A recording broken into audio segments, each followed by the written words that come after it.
Amigos, compañeros e invitados, sean todos ustedes cordialmente bienvenidos a esta mesa redonda de análisis y evaluación del proceso electoral de las elecciones generales 2026.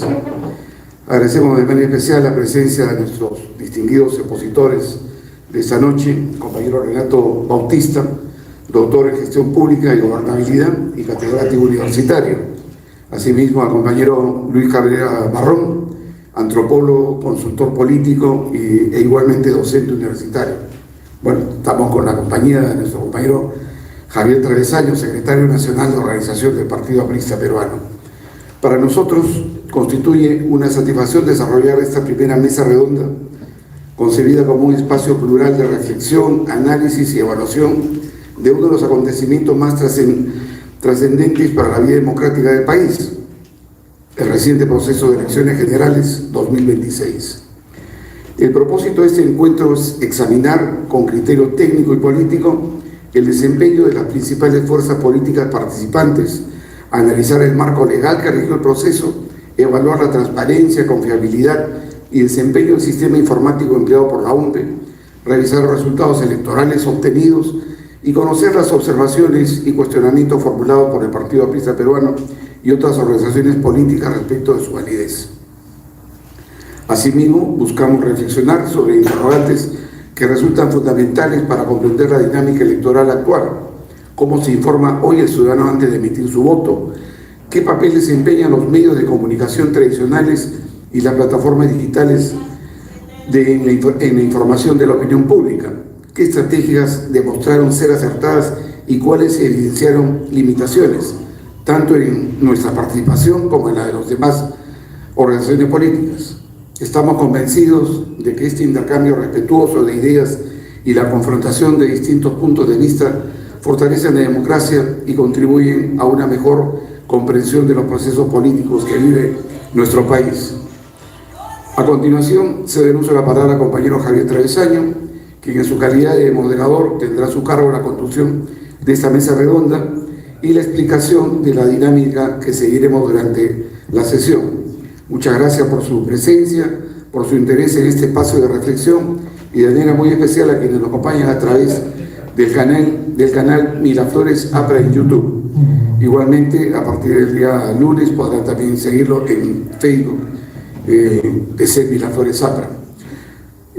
No quiero cerrar mi intervención sin antes anunciar que se les ha entregado a cada uno de ustedes un ticket que les dará oportunidad de llevar como recuerdo de esta fecha un libro de la autora compañera Ruth Guamán y otros libros de compañero Alberto Vera Rosa, así como recuerdos de brazaletes que hemos usado durante las campañas últimas, así como también llaveros conmemorativos a los 120 años del nacimiento de Víctor Raúl. Bueno, sin más que decirle de mi parte, Javier. Ok, gracias compañero. Fernando Lindo, secretario general de la Casa del Pueblo, anfitrión de todos estos eventos que realizamos. Ya se ha detallado políticamente el contenido del evento, simplemente precisar cosas finales. Hemos visto el partido de que no ha habido eventos de reflexión. No, o sea, era necesario que pasadas elecciones nos juntáramos para analizar el marco nacional, el hecho último y el tema interno, cuáles son los motivos, las circunstancias que hicieron posible los resultados que se han dado. Pero en este evento nosotros hemos querido invitar a, si bien es cierto, los compañeros del partido, un enfoque de carácter académico y profesional. Hemos querido incluir a quienes han sido actores políticos electorales, porque si no sería una versión un poco parcial del asunto. Queremos un poco casi desde afuera escuchar la apreciación de estos compañeros profesionales y especializados en las materias para que nos puedan inducir y decir cuáles son a su criterio una lectura rápida del escenario último y el escenario interno y cuál sería el motivo por el cual no se obtuvieron los resultados que se quiso tener. Entonces, sin más preámbulos, decirles que la metodología es la siguiente: cada expositor va a tener una primera ronda de 15 minutos por cada expositor. Luego, si las compañeras están entregando los papelitos para leer las preguntas y Los compañeros van a responder y termina su presentación con 10 minutos finales. ¿Ya? Entonces, comenzamos el evento con la participación del compañero Renato Bautista, para quien pido un fuerte aplauso.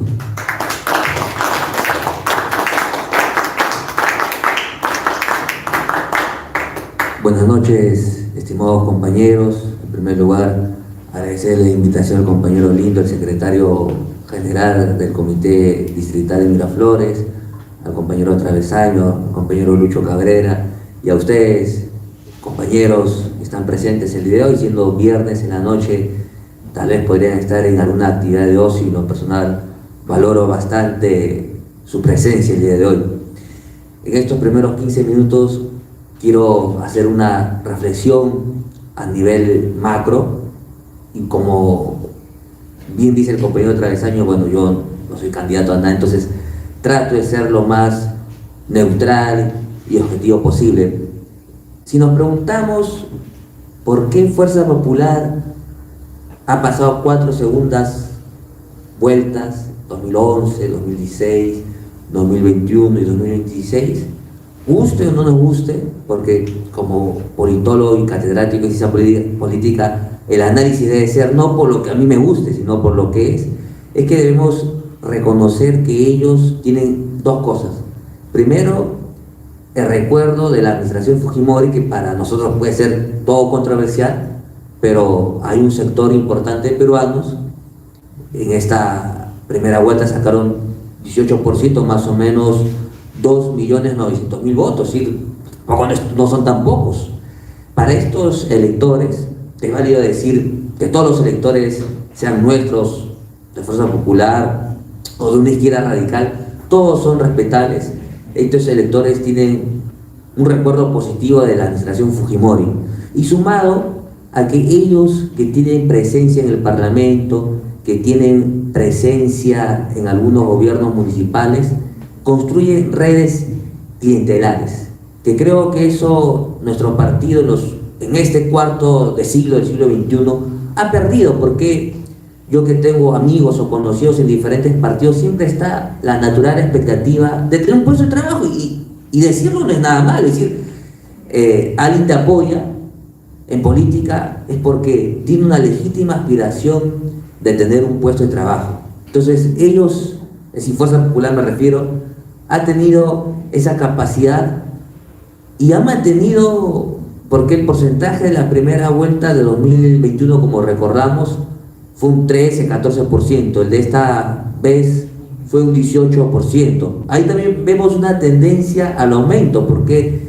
el 2021 en la primera vuelta sacaron, si mi memoria me falla, como un poco más de 2.400.000 votos. Hoy sacaron casi 3 millones en primera vuelta. Entonces podemos concluir, gusta o no nos gusta, evidentemente no nos gusta a nosotros, que ellos han tenido un trabajo político que ha permitido que casi 500.000 de votos nuevos tuvieran. Es decir, a pesar de la estigmatización que también nosotros sufrimos, porque los caviares que controlan el mundo de la academia, que controlan el poder judicial, que controlan los medios, como a nosotros y a ellos, dirigen sus baterías, pero a pesar de esa campaña de estigmatización, ellos han tenido la capacidad de mantener su núcleo duro, lo que es algo rescatable para la política.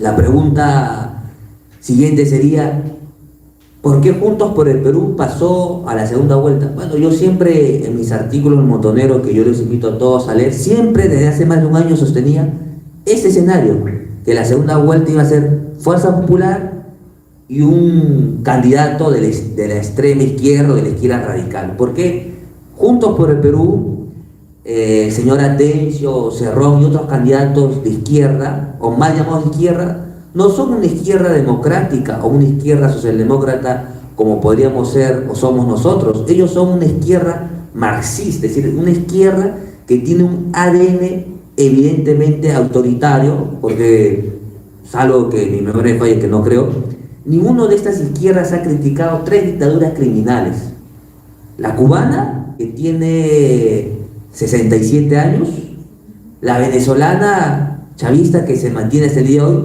y la nicaragüense, que tiene 21 años. Entonces, ¿cómo el señor Sánchez, el señor Atencio, el señor López Chau, y otros más, como el señor Cerrón, pueden en el Perú dar sermón de democracia cuando ellos admiran a dictadores confesos, porque nunca han hecho una autocrítica. ¿Y por qué consideré hace más de un año en mis artículos montoneros que la segunda vuelta iba a ser como esta? Porque la ciencia política nos da un análisis de la perspectiva, no es que este sea una bola de cristal, yo diga, de la segunda vuelta 2031 va a ser, no sé, Keiji Fujimori versus un centrista, no. Es decir, te da herramientas que te permiten una aproximación. No nos gusta, evidentemente, pero el señor Castillo, sentenciado por un golpe de Estado, y eso creo que hace muy bien el APRA, como otros sectores democráticos en decirlo, ha construido una narrativa de que a él se le derrocó porque es un pobrecito profesor de 1,60 m, de tez trigueña, que toda la derecha, la oligarquía lo ha odiado y lo ha derrocado al hombre porque es pobrecito. Es decir, es una narrativa que yo que soy profesor universitario en la Escuela de Ciencia Política de la Villarreal, me doy cuenta que hay un grupo de jóvenes que lo cree cierto, es decir, cree que una pobre víctima de la derecha, de los empresarios, que no lo hemos dejado gobernar, que por qué, a pesar que el APRA es un partido minoritario, participaba en las marchas. Y la verdad que la extrema izquierda, a diferencia de Fuerza Popular y a diferencia de nosotros, es muy buena en construir narrativas, como se dice, los fake news. Sus narrativas del, ay, pobrecito campesino, el profesor de primaria, no le dejaron gobernar, todas estas fuerzas malvadas. Entonces, eso les permite nuclear gente. Y a diferencia de nosotros, ellos cambian el nombre, porque el 21 fue Perú Libre, que llegó a una segunda vuelta con 18% y que hoy, en abril, no llegó ni a 0.8%. El señor Atencio, que es el abogado del sentenciado Castillo, también sacó menos del 1%. ¿Y por qué Sánchez pasó a la segunda vuelta?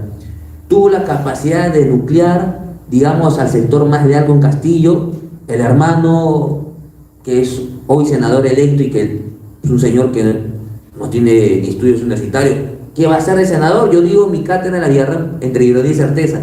Cuando yo tenía 5 o 6 años, pensaba en el Senado romano y me imaginaba a hombres muy mayores que yo, cultos, hablando hora y hora. ¿Ustedes creen que el hermano de Castillo, como senador, va a dar un discurso que nosotros recorremos? Ustedes, compañeros, que son mayores que yo, de seguro recordarán discursos en el Senado del compañero Sánchez o del compañero Cox, que bueno, yo por un tema de edad no tuve la oportunidad de escucharlos. Esos discursos, por supuesto que son recordados, pero ¿quién va a recordar el discurso del hermano Castillo? Creo que nadie. Igual, cuñar esta relación bien extraña, cuñar, entenar de Castillo, que es diputada. Es decir, estos dos políticos representan una izquierda que abandera Castillo. Eso le ha sumado bastante. Y también lo que le sumó a Sánchez, que en verdad también para mí es una mentira, es lo que dijo en el debate la señora Fujimori. Dijo, yo soy el ministro más leal de Castillo. Y en las redes sociales, que ahora los jóvenes tienen una expertise de difundir todo lo bueno y malo, sacan que el nefasto 7 de diciembre de 2022 Sánchez votó a favor de la vacancia y dijo, ¿cómo puede ser que en pleno siglo XXI haya golpe de Estado? Que es algo increíble. ¿Para qué? Para que en el debate de este año, de la segunda vuelta, diga, yo soy el ministro más leal a Pedro Castillo. Es que la izquierda radical, esta izquierda marxista, esta izquierda que siempre ha mirado bien a Sendero Luminoso, es experta en mentir. Entonces, recordemos que el señor Castillo sacó 18% hace 5 años. Ese porcentaje de peruanos, más o menos 2.800.000, siempre iban a votar por una izquierda radical. Son personas, hay que entenderlo nosotros, son personas que desprecian la democracia representativa. Son personas que no entienden la importancia de votar y no saben que hay la Torre y todas estas grandes estrellas en la Constitución de 1979 dieron el voto universal. Y no saben ellos pensarán que es una reivindicación de uno de ellos, pero no saben eso. Y eso también, un paréntesis de lo que hablaré en los otros minutos, eso es lo que falta en nuestro partido. Tenemos que hacer docencia. Yo le estaba comentando al compañero Indio y a los otros compañeros que este año en Ciencia Política y Villarreal enseño curso de partido político. Me he dedicado 2 clases cada uno de 4 horas a hablar sobre el APRA. Esa docencia tenemos que hacer sobre el voto universal, sobre las reivindicaciones sociales, que eso no es una bandera ni del comunismo, ni del odrismo, y menos del fujimorismo, es una bandera de nosotros, pero me da la impresión, en línea general, que el partido ha perdido esa lucha reivindicativa que hay, como repito, hay que ser docencia con todos los peruanos. Entonces, volviendo con Sánchez, si Castillo sacó 2.800.000, Sánchez sacó 2.500.000, es decir, digamos que Sánchez ha mantenido un buen sector del núcleo duro de Castillo que le permitió pasar a segunda vuelta, porque el objetivo de Sánchez era pasar a la segunda vuelta con, como dicen los muchachos, con ayudín de la OMPE. La OMPE hizo una ayuda, mejor digo con ese término un poco más formal, una ayuda descarada. Y también, digamos, da la impresión que algunos magistrados del Pleno del Jurado Nacional de Elecciones tiran hacia la izquierda radical. Por ejemplo, hay un magistrado que representa la Facultad de Derecho que en el año 90 postuló a ser diputado de la Izquierda Unida por ser Repasco. Este señor, claro, dirá que ya la Izquierda Unida no existe hace más de 30 años, pero es comunista. Porque la diferencia entre, bueno, una de las tantas, por supuesto, entre los comunistas y nosotros, que nosotros, ¿cómo nos llamamos? Apristas. Pero no, ahora los comunistas, no, yo soy socialista, yo soy progresista, hasta mienten, yo soy independiente. Ellos tienen la capacidad de camuflarse con las nomenclaturas. Entonces, cuando las personas no tienen formación política, dicen, ah, sí, progresista. Hasta yo he encontrado personas de una extrema izquierda que me dicen, yo soy socialdemócrata. Yo digo, si ser casi filoterrorista es ser socialdemócrata, nosotros ¿qué seríamos? No sé, la verdad, es de horror cómo ellos mienten sobre las nomenclaturas, y como repito así, engañan a los peruanos que pueden ser bien intencionados, pero como no tienen formación política, dirán, ah, bueno, se ha moderado. Y esa es también la táctica de ellos. En la segunda vuelta, el señor Sánchez que quiso vender la idea de moderarse. Y como escribí hace 2 semanas un artículo en Montenegro, ¿por qué perdió el señor Sánchez? Son 2 razones importantes. La primera es eso, lo de entre comillas de moderarse. Sánchez tenía como aliado a este señor sentenciado y drogadicto que es Santauro Humala, una persona que todo el mundo sabe que consume drogas, y consumir drogas es malo. Y hay que decirlo en voz alta. Yo que enseño ética en ciencia política de guerra siempre digo, consumir drogas es malo. Después llegas a los 40 años siendo una persona que hace malicias. Bueno, ya algún día tal vez en mis memorias podría contar esas cosas. Pero volviendo con el tema importante es eso.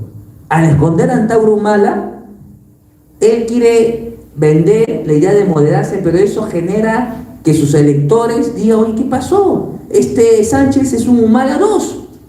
Sumado a esa conferencia de prensa que yo creo que fue el craso error, que sale López Chau, Belmont y Forsyth, que da la impresión, si miremos la foto, Sánchez, un peruano de 1,60 m, trigueño, con 3 colorados altos, da la impresión de patrones y el sirviente, el instrumento. Entonces un elector de izquierda radical de la Sierra Central o Sierra Sur dirá, uy, ¿qué? Sánchez es un Humala 2, ya es la hoja de ruta. Porque algo malo de Sánchez en esa segunda vuelta fue hacer, entre comillas, un nuevo plan de gobierno que es una estafa. En el derecho electoral, todos los candidatos presentan en enero su plan de gobierno. No hay que si yo paso la segunda vuelta tengo un plan de gobierno 2, eso es una estafa que los 5 magistrados del Jurado Nacional de Elecciones, tal vez la mayoría por componendas ideológicas o por otro tipo de componendas que la historia lo demostrará, no dijeron nada, pero eso está mal de un punto de vista ético y mal de un punto de vista de derecho electoral, porque como repito, hay un plan de gobierno presentado por todos los partidos en enero, porque ellos tuvieron que, entre comillas, hacer un plan de gobierno segundo. Es decir, Sánchez, cuando hace, entre comillas, su segundo plan de gobierno, está estafando a sus electores. Entonces, yo soy de la teoría que esos 2 errores desmovilizaron a los electores de la izquierda radical, y eso permitir esta diferencia de 44.000, 45.000 votos a favor de la señora Fujimori. No sé si todavía tengo tiempo. Vaya, entonces seguiré. Ahora, ¿por qué la señora Fujimori termina ganando en la segunda vuelta? Bueno, en primer lugar, pues yo me incluyo, y no tengo miedo de decirlo, y me imagino que la mayoría también, hemos votado por la señora Fujimori porque nos da terror el señor Sánchez. Es decir, el señor Sánchez es el candidato de Díaz-Canel, el dictador de Cuba, es el candidato de Ortega, el dictador de Nicaragua, y es el candidato del chavismo, aún el poder en Venezuela. Y ahí sí hago un breve paréntesis, también lo he escrito en El Montonero, lo he hecho en mi cátedra en la Diarra. Es un error de Donald Trump dejar a Delcy Rodríguez en el poder. Cuando guardando la diferencia de casos que son enormes, cuando las potencias aliadas vencen a la Alemania nazi y Hitler se dispara el 30 de abril 45, Goebbels el 1 de mayo 45 se suicida con su esposa y sus hijos. Los estadounidenses y británicos soviéticos no dejaron el poder ni a Himmler ni a Goering. Hitler fue capturado y cuando Hitler dice, no, yo quiero hablar con el general Eisenhower, y le dice, no, tú vas a ir a un preso, se suicida. Y como todos recordamos, Hermann Goering enfrentó los juicios de Nuremberg, que también él se suicida horas antes de ser ahorcado. Es decir, Estados Unidos, Reino Unido, Francia y la Unión Soviética no dejaron a ningún jerarca nazi como sucesor de Hitler. Muy bien, porque el nazismo es una dictadura perversa. Eso es el error de Trump. Él no debió dejar ni a Delcy Rodríguez, ni al hermano que es presidente del Parlamento, ni a Padrino, ni a Cabello. De una vez debió, todos los chavistas, toda la jerarquía chavista debió acompañar a su jefe Maduro en Nueva York preso. Eso es un error de Trump que yo creo que en estos meses se va a demostrar que nada le costaba a esos 5 agarrarlos con Maduro. Muy bien, ustedes dicen que son chavistas, que Maduro es casi un dios, ya vayan con él presos en Nueva York. Eso es un error. Pero volviendo con nuestro tema, nosotros, los peruanos no fujimoristas que hemos votado en la segunda vuelta por la señora Fujimori, por ese miedo de una izquierda marxista, hemos visto este quinquenio de caos, Castillo, Boluarte y Balcázar. Balcázar es la cerecita del pastel, a pesar que da la impresión que es un anciano inocente, pero para nada. Él es profesor en la Facultad de Derecho y Ciencias Políticas de la Universidad Nacional Pedro Rivera, y es un hombre que tiene una visión interesante. Nosotros discrepamos absolutamente de Cerrón de todo, pero Cerrón, miren la visión que tuvo, pone como cabecera en Chiclayo a un docente universitario, manda a la presidencia, entre comillas, a un profesor de primaria, pero dirigente de subte, pone como vicepresidenta a una burócrata que sabía hablar quechua. Eso también hay que reconocer de esta señora, sabía hablar quechua, y la gente de izquierda radical es el tema del quechua me parece un fetiche, a pesar que el quechua es un idioma minoritario en nuestro país. Entonces, esa aversión hacia una extrema izquierda movilizó un poco más de 9 millones de electores que votaron por la señora Fujimori, pero hay que decir que todos los sectores democráticos no le han dado un cheque en blanco. Yo también he escrito en El Montonero que ella tiene que dar una demostración de convergencia haciendo un gabinete de amplia base, porque si ella va a poner de 18 ministros la gran mayoría fujimorista, sería que ella no esté entendiendo que ha ganado con el 50.115, no ha ganado con el 60 ni el 70%. Y eso nos obliga a nosotros en el APRA a hacer una oposición fiscalizadora, una oposición, me atrevería a decir también frontal, que al primer error o exceso que la señora Fujimori haga, se le alerte, pero también no caer en la demagogia de terminar siendo caja de resonancia de la extrema izquierda, que evidentemente hubiera sido más perjudicial si Sánchez hubiera ganado. Y ya miremos este quinquenio perdido, el inmenso caos de Castillo, Boluarte y Balcázar. Felizmente los electores peruanos han reducido su mínima expresión a Perú Libre, que el señor Cerrón le ha hecho un enorme daño al Perú todos estos años que él ha sido gobernador regional de Junín y que hizo ganar a Castillo Boluarte, también con la ayuda del que era magistrado, presidente del Jurado Nacional del magistrado Salas Arenas, y una OMP como la de esta ocasión que tiraba hacia la izquierda. Por eso yo siempre repito, un comunista no necesita tener carnet de partido comunista. Hay muchos comunistas que se blanquean con diferentes nomenclaturas y que eso les permite estafar y tener puestos importantes. Esto sería mi primera parte de análisis en estos minutos y le agradezco a los compañeros.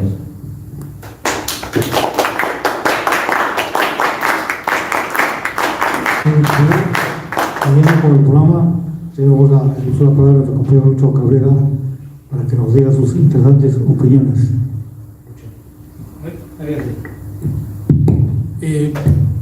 También aprovecho la oportunidad para agradecer a los compañeros que han organizado esta mesa.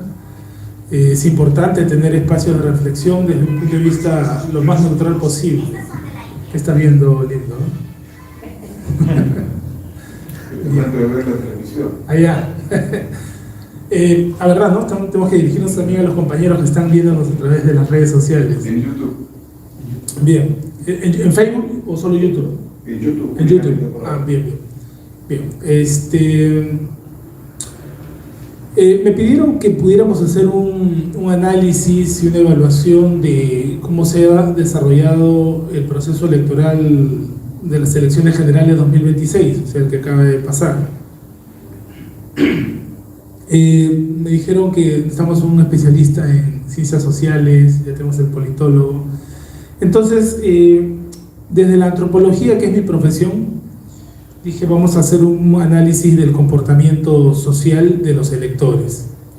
Entiéndase la antropología, porque a veces se confunde antropología con arqueología. Entonces, la arqueología es la que ve los restos materiales, la antropología es la que estudia toda la cultura inmaterial, incluido el comportamiento de las personas en sociedad. La antropología tiene una rama que se llama la antropología política, ¿ya? Que es la que nos va a ir dando herramientas y un marco teórico para entender cómo las personas aspiran a tener el poder, aspiran a tener el control de algunos espacios de toma de decisión que van a hacer que pueda influir sobre la vida de los demás. Entendiendo de este lado y utilizando esas herramientas teóricas, la elección se desarrolla en todo el Perú, tanto en zona urbana como en zona rural, y eso tiene características diferentes. En las zonas urbanas, por lo general, el comportamiento es cambiante, cambia rápidamente, es más coyuntural, y en las zonas rurales el comportamiento cambia paulatinamente, poco a poco, es más estructural.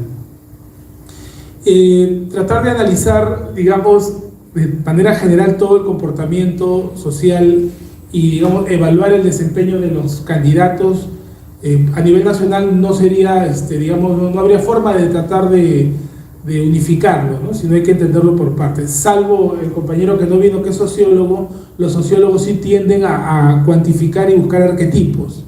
En la antropología tratamos de ver las diferencias, casi por casos separados.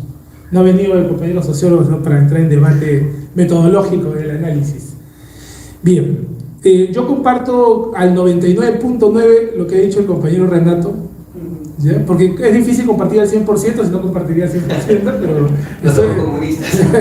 claro, estoy de acuerdo con los análisis dados desde el punto de vista de la ciencia política del compañero Renato Bautista.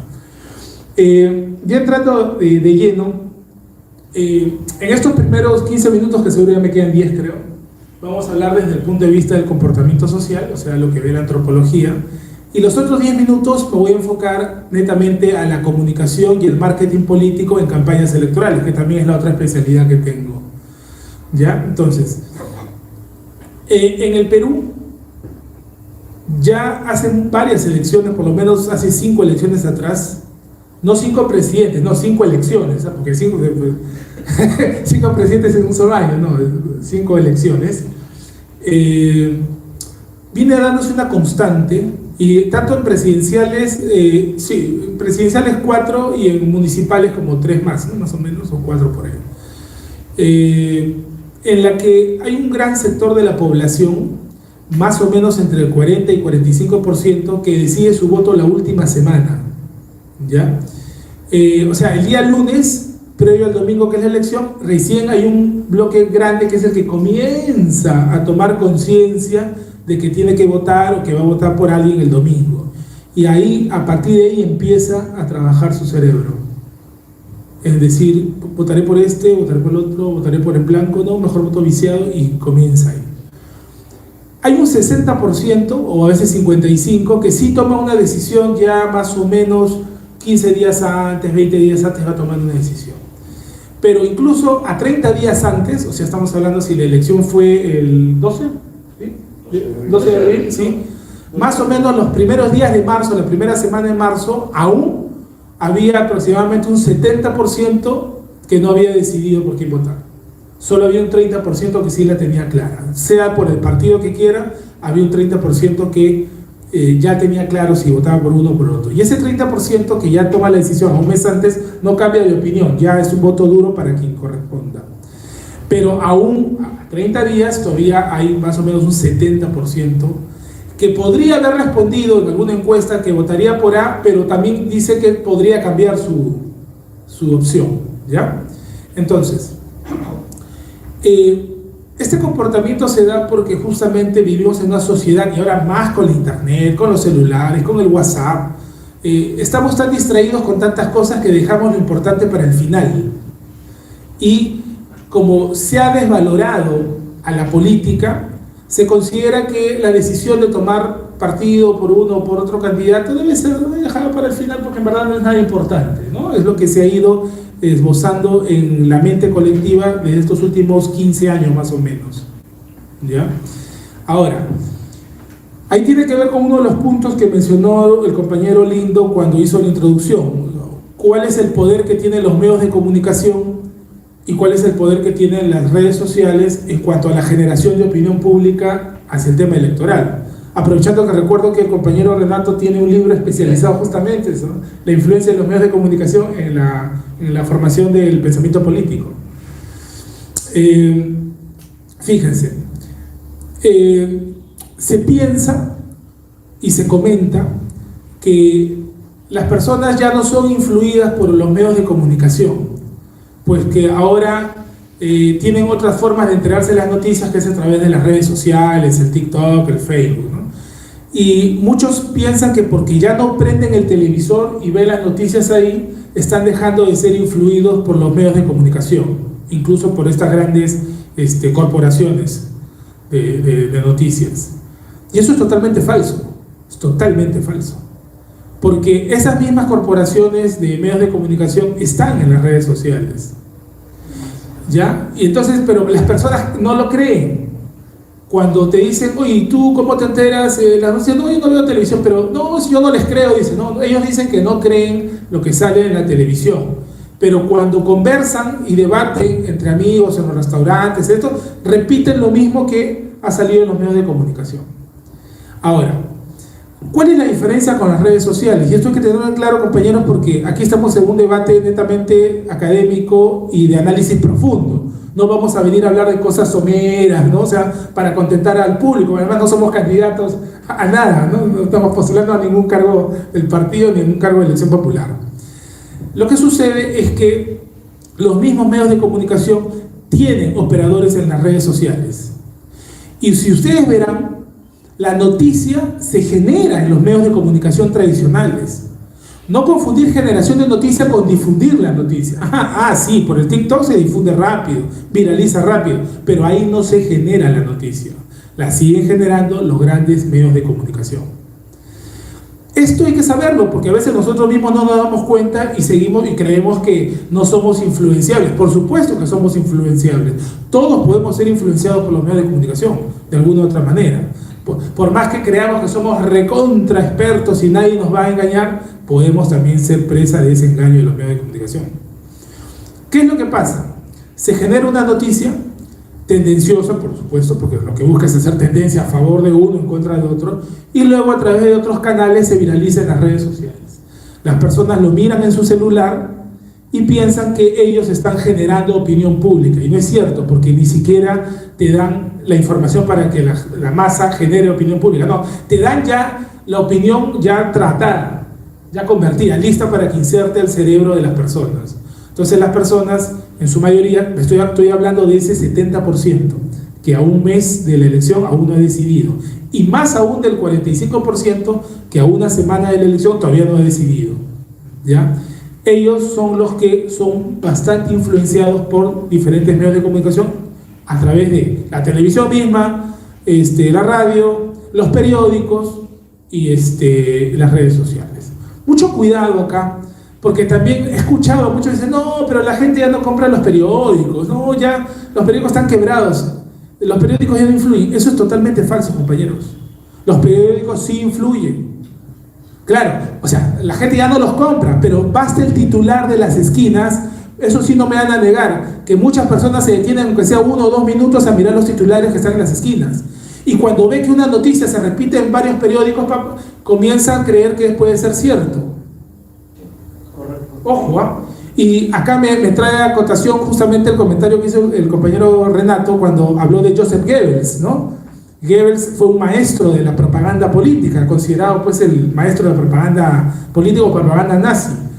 Y él no lo dijo directamente, pero de él viene esto de que miente que algo queda, ¿no? Pero esa frase tampoco es tan cierta. Él decía, una mentira repetida muchas veces se convierte en una verdad, ¿ya? Entonces, ahora, los 11 principios de la propaganda nazi también se lo chantan a Goebbels, pero Goebbels creo que no escribió un libro donde estén los 11 principios, ¿no? O sea, pero dicen, ¿no? Que la forma en que él habría controlado los métodos de la propaganda en el régimen nazi estaban bajo esos 11 principios. Que es importante que lo lean, compañeros, porque muchos de esos 11 principios se siguen practicando actualmente. Muchos medios de comunicación siguen utilizando el principio 1, el 2 y el 3, el 2 y el 7, ¿no? El 1 creo que es el de los caviares, y los comunistas lo utilizan. Dice que juntes a todos tus rivales en uno solo, para que puedas atacarlo con mayor facilidad en un solo lugar y no estén dispersos los rivales. Crea clichés donde juntes a 2 o 3 en un solo lugar. Está el principio de la transposición, que los errores tuyos échale la culpa al otro. Por ejemplo, cuando llegó el tiempo de la pandemia, el que estaba de presidente en ese momento decía que no se podía hacer esto, que la culpa la tenían los gobiernos anteriores. Entonces cada vez, y los medios de comunicación le hacían la comparsa, ¿se acuerdan, no? Entonces, todo eso está diseñado. Ahora, ¿cuánto me queda? Para no despedir. ¿5? 6. Ah, sobrado. Entonces, no lo estoy aburriendo, ¿no? No se me aburra. Franco, no te me duermas. Bien. Entonces, dado esto, se va gestando una forma de comportamiento electoral, ¿no? Quería hablar de esto para ir aterrizando en la persona. Entonces, tenemos algunos puntos que son importantes. 30 días antes hay un 70% de indecisos. Y esto que les explico es una constante que ya viene dándose en varias elecciones anteriores. Una semana antes, más o menos es un 45% de indecisos. 2 días antes, o sea el viernes, aún hay un 25% de indecisos. Un día antes, o sea el sábado, 20%, y el mismo día de la elección aún quedan entre 15 y 18% de indecisos. ¿Ya? Ese es el comportamiento habitual, al menos desde el 2011 para acá, incluyendo elecciones presidenciales, incluyendo municipales, incluyendo esta elección que hubo, ¿se acuerdan? De complementarias, de congresistas de un año. Ahí hubo más todavía, mucho más, ¿ya? Entonces, los que manejan la estrategia política de cada partido conocen esto que les acabo de decir, ¿eh? Y saben cómo tratar. El tratamiento que yo le doy a alguien 30 días antes no es el mismo tratamiento que le doy la última semana. Tiene otros códigos de comunicación y otras formas de convencer. Siempre será importante que que los candidatos tengan exposición mediática, ¿ya? Porque va a ayudar a que su electorado, o sea, no estoy diciendo que todo el electorado, sino el electorado que compatibiliza con ellos, a lo que nosotros le llamamos el target, O sea, cuando uno hace el trabajo de segmentación y microsegmentación del electorado, entonces lo que vas a hacer, este es mi público, a él voy a dirigirme. Oiga, pero los demás piensan que usted está loco, no me importa si piensan que estoy loco, porque ese no va a votar por mí, pero yo sé que este sí necesito trabajarlo a ellos, a mi target, ¿ya? Entonces, eso es una de las formas en la que, digamos, nos vamos comportando. Ahora, existen activadores. Y esto, cuando yo estudié marketing político, decía, ¿cómo será, no? ¿Cómo hacen las grandes tiendas para que tú compres cosas que no necesitas? ¿No? Porque se han dado cuenta que cuando hay ofertas, el Cyberwow o el cierra de puertas de los viernes, en inglés, ¿cómo se dice? ¿Ah? ¿Cómo le dicen? ¿Al viernes que hay ofertas? Black Friday, ¿no? Black Friday, sí, muy bien. Ya, bien. Sí, exacto. ¿Cómo hacen ellos para que la gente va como loco a comprar? Ya han visto que en Estados Unidos se amontonan en la puerta y cuando abren la puerta todos entran corriendo. Esas son estrategias de marketing. O sea, la gente termina comprando cosas que no necesita, pero cree que por la oferta hay que aprovechar. Ya. Eso, yo cuando estudié marketing político, qué raro, pero después fui recordando que en antropología, o sea, tuve que regresar a mis estudios de muchos años atrás. Existe un mecanismo que está en nosotros, que es el miedo a la escasez. Tenemos miedo que algo se va a acabar. Miedo. El miedo es un activador, para bien o para mal, ¿ya? Entonces, una de las técnicas que utilizan los especialistas del marketing político, extraídas del marketing comercial, es el miedo. Entonces, cuando tú vas a comprar un producto, te dicen, hasta hoy día a las 8 de la noche tiene la oferta del 50%, lo compro. Oye, y después, ¿pero por qué compré esto, no? O sea, claro, tu mano es más rápida porque actúas por un impulso irracional. Lo mismo pasa en las campañas electorales. Te dicen, no vayas a votar por él o no votes por ella, entonces voto por el otro. Ojo, y casi todos caemos en eso en la recta final. En la segunda vuelta terminamos pensando así, ojo, por más racionales que creamos nosotros o por más doctorados que tengamos, terminamos en esa posición al final, ¿ya? Entonces, uno de los puntos importantes es que actuamos impulsados por el miedo. Y cuando un candidato te dice, si votas por esa persona va a pasar el holocausto, uno lo cree, ¿ya? Y más aún quienes son los indecisos, pues estas estrategias de miedo justamente son para conquistar el voto de los indecisos, que por lo general tienen la mente en blanco, son más fáciles de manipular.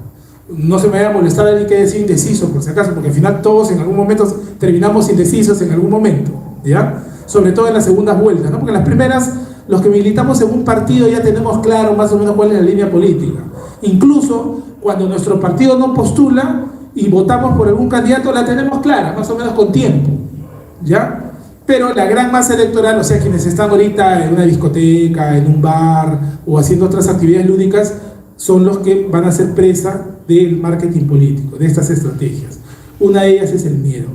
Hay otra estrategia que es la de la esperanza, ¿ya? Decir, si votas por aquí, todo va a ser felicidad. Bonito, pero la estrategia de miedo tiene más peso, ¿ya? Entonces siempre va a funcionar por ese lado. Ahora, mucho cuidado porque nosotros, los que estamos acá, somos apristas y somos militantes de un partido y tenemos cierto conocimiento de la política, nos rodeamos de personas que piensan más o menos parecida a nosotros. Y eso nos da la percepción de la realidad.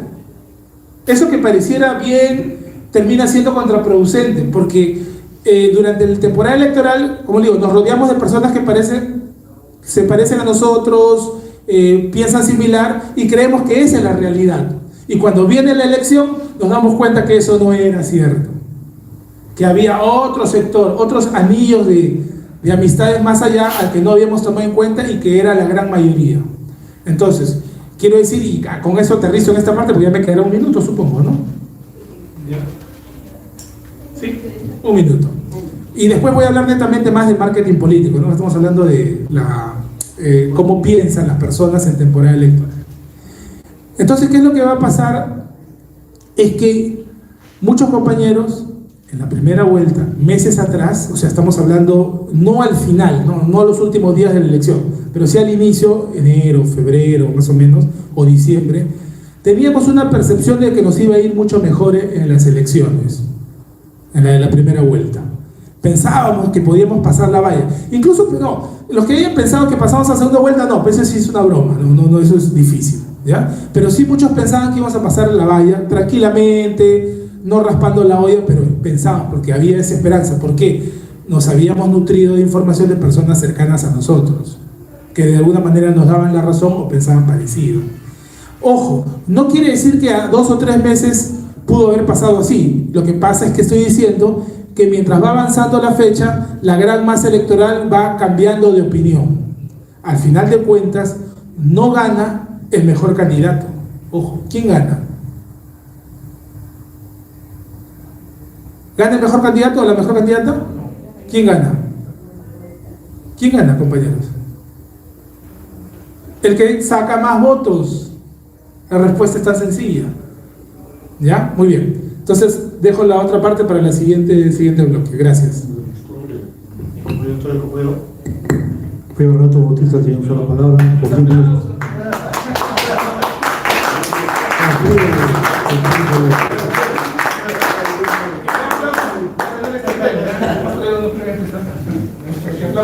El propio. Claro. Y el outsider. No, le toca a Renato. La pregunta que tengo ahorita. No. Terminando la persona del compañero Renato, hacemos la ronda de preguntas, paso a la compañera a entregar un papelito para que vayan anotando. Termina eso, nos entrega y luego lectura. Entonces el compañero Renato Bautista tiene la palabra. En estos 10 minutos yo también quiero hacer una reflexión en voz alta. Como dice el compañero Lucho Cabrera, nosotros no aspiramos a ningún cargo partidario, ni estamos postulando ni a ser regidores, ni acá. Entonces hay una objetividad. Y debemos ya iniciar nosotros con la pregunta: ¿por qué el partido más antiguo del Perú sacó 0.9 en la elección presidencial? Esa es la pregunta en voz alta que no hacemos. Y yo me atrevo a decir que la primera causa, y lo compartí con el común maestro que tenemos con Lucho Cabrera, que es el compañero Germán Peralta, es que hace un cuarto de siglo el APRA perdió la batalla cultural. Un ejemplo: los comunistas, cuando publican una novela erótica, por más tonta que sea, todos lo rebotan. Que Felipe, voy a poner un nombre, Felipe ha escrito la gran novela erótica, que esto y que el otro. Cuando por ahí un comunista, Pedro, escribe una novela que los marcianos vienen, invaden la Tierra y no sé qué cosas de Star Wars, también entre ellos se rebotan. ¡Qué bien! Pedro ha escrito la gran novela que parece de Star Wars, hay que leerlo. Ellos rebotan las tonterías que escriben, no son mezquinos. Sean 5 o 100 o 1000, tienen esa capacidad, ¿cómo podría decir?, de fraternidad y mística, de empoderar a sus escritores, por más insignificantes que sea tal vez una novela erótica, una poesía, una novela de ciencia ficción. Aquí, salvo la honrosa excepción del compañero Lindo, que este es el tercer año que hace una fe de libro, y tal vez otros comités, si un compañero en líneas generales publica un libro, hay mucho celo. Y hay que decirlo en voz alta, hay mucha infraternidad. ¿Por qué? De seguro también a Lucho le ha pasado como a mí, que si lo invitamos a Cabrera o Bautista, otro compañero, cada uno diga el apellido que guste, a presentar su libro, y lo estamos catapultando para que sea candidato a diputado o alcalde. Y reconozcamos que en el partido hay ese celo, hay esa infraternidad. Una rosa de secciones de compañero Lindo, pero hay muchos que tienen esa animadversión. Como de seguro a Lucho Cabrera y a mí, otros compañeros, ponemos en el Facebook, en Twitter, la presentación de mi libro está al día, vienen, digamos, los compañeros más cercanos o amigos independientes que caminan con nosotros políticamente o laboralmente, pero hay otros compañeros que no lo replican, porque hay ese celo, hay esa infraternidad, porque ellos tienen un mal cálculo. Cabrera, Bautista u otros de seguro quieren ser candidatos, y es peligro que sean diputados o senadores o regidores o alcaldes, o querrán algún cargo orgánico del partido. Esa situación no es que ha pasado este año, el año pasado, y es una constante de este primer cuarto del siglo XXI. Y eso hay que decir en voz alta en el APRA. porque así hay algunos compañeros que estamos en esa labor académica de escribir libros y nos hemos sentido, de seguro con Lucho Cabrera coincidimos en esa orfandad que institucionalmente u orgánicamente el partido no da un apoyo, como si hacen todos los que son comunistas. Oh Dios, como siempre repito, un comunista puede escribir una poesía, no sé, sobre cosas fantasiosas y lo replican. Ah Dios, siendo nosotros no comunistas, cuántas veces en mi estado de WhatsApp o en el Facebook veo y digo, Dios, qué bárbaro, debí ser comunista para tener ese respaldo. Pero dejándola entre broma y ironía, creo que esa es la primera reflexión que vamos a hacer en voz alta. Hemos perdido la batalla cultural. Y esa es una explicación, porque me da la impresión también en el partido no hemos reflexionado por qué Alan García, siendo Alan García en 2006 sacó 5.8%. Claro, es cierto, nadie lo va a negar que hubo una campaña de demolición mediática de la izquierda, caviar, de los Humala. Bien, es cierto, pero también debemos preguntarnos si el APRA en este cuarto de siglo soporta un terrible asedio mediático. Fuerza Popular también soporta el sí mismo asedio mediático peor, pero Fuerza Popular ha pasado 4 segundas vueltas de 2011 adelante. ¿Y por qué nosotros no? Debemos hacer esas preguntas en voz alta, porque si no lo hacemos en voz alta, la próxima elección no vamos a ser el 0.9, vamos a ser como Wolfgang Gross o como Cerrón, el 0.0005%. Es decir, eso también debemos reflexionar, porque también da la impresión que sobre todo el segundo gobierno de García, que fue muy bueno, nosotros en forma gregaria no lo defendemos tan bien como los fujimoristas sí defienden los 10 años de Alberto Fujimori, porque cuando a un fujimorista tú le confrontas por el tema de Montesinos, dicen el presidente Fujimori no sabía, el presidente Fujimori le dio mucha confianza a Vladimir Montesinos. Eso no pasa con nosotros, y también hay que decirlo en voz alta, no hay una defensa acérrima de las dos administraciones apristas, sabiendo que, bueno, yo me incluyo por mi edad, sabiendo que muchos compañeros mayores en los dos gobiernos mantuvieron bien a su familia. Es decir, también no está bien, y yo que enseño ética, no está bien ser ingrato con la persona que te da de comer, y eso hay que decirlo en voz alta, porque ya no es un tema partidario, es un tema de familias. Es decir, si alguien te da de trabajar y eso te permite a ti mantener un estatus de vida bueno y tu familia y tus hijos, toda esa cosa, también tienes que ser leal con el aparato partidario político que te dio esa oportunidad durante 10 años, que bueno, mi generación no lo tuvo, porque en el segundo gobierno de García nosotros estudiamos en la universidad. Entonces esas cosas creo que deben permitirnos reflexionar. ¿Por qué el APRA sacó 0.9? Yo no quiero entrar en un debate sobre personas, porque en verdad no es un tema de personalidad, es una historia que viene desde este siglo XXI. La pérdida de la batalla cultural, un celo, una infraternidad que yo creo que ya supera personas, ya son actitudes que lamentablemente perduran, y eso está mal. Y el caso del APRA me hace recordar la Acción Democrática. En diciembre de 1998 postuló como candidato presidencial de Acción Democrática nuestro partido hermano en Venezuela, Alfaro Uceda, que se llamaba el caudillo. No sé caudillo de qué, porque no llegó ni al 1%. Y esa es la reflexión de Acción Democrática que vamos a hacer en el APRA. ¿Por qué el secretario general Alfaro Uceda sacó menos del 1% en la elección de diciembre de 1998? Claro, me van a decir la campaña de estigmatización que toda la prensa hizo sobre la última administración del 89 al 93. Sí, en parte es cierto, pero ¿qué pasó? Si la Acción Democrática era el partido que, si no me falla, para la última vez que ganaron con Pérez tenía más de 1 millón de afiliados. ¿Qué pasó con ese partido que aglutinaba el 50% para llegar a diciembre del 98 con menos del 1%? ¿Saben qué pasó? Y de la ciencia política les voy a decir, una cosa es que yo maneje, bueno, no es mi caso, que un candidato presidencial maneje la mayoría de un aparato político partidario, y otra cosa es que ese aparato movilice al elector independiente para que vote por ti. Porque nosotros podemos decir, tenemos la mayoría de la estructura orgánica del partido, podría ser, yo no me meto en esos temas, pero ya, tenemos esa mayoría, pero no tenemos la capacidad de convencer al independiente que vote por nosotros, porque nos podemos pelear y decir de A hasta la Z dentro del partido, pero eso no, y ya lo estamos viendo no en esta elección, sino en las últimas elecciones, que estas peleas infractarias hacen que un elector independiente que votó por nosotros en el 2006 no vote por nosotros del 2011 en adelante. Es decir, es un jalón de orejas, porque si el 2006 fue la última vez que se pasó una segunda vuelta es porque había electores independientes que nos vieron atractivos políticamente.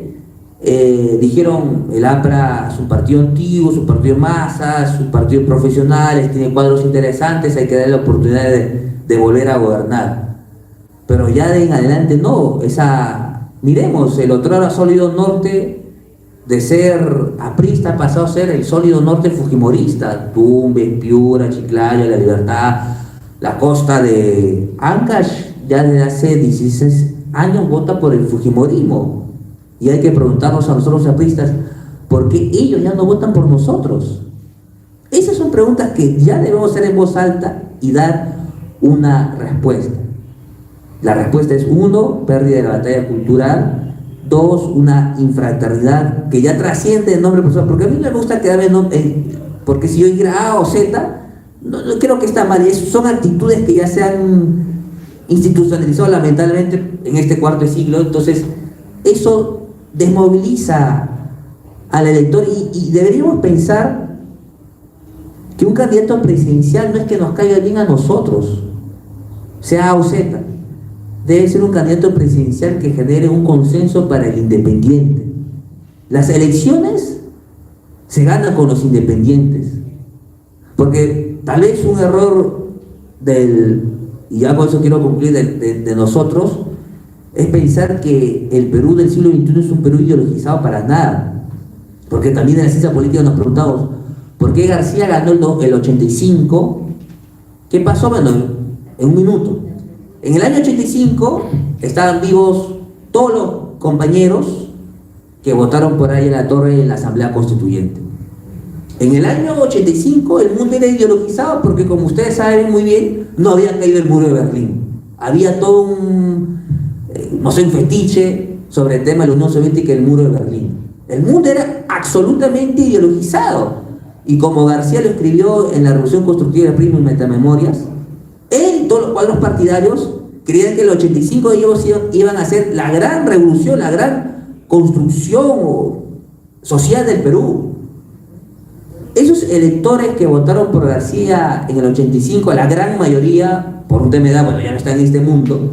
Y ya cuando cae el muro de Berlín, a pesar que nosotros somos comunistas, no hicimos también el análisis que la ideología, no estoy diciendo que la ideología pase a un último plano, pero que ya el elector en América del Sur ya no es tan ideologizado.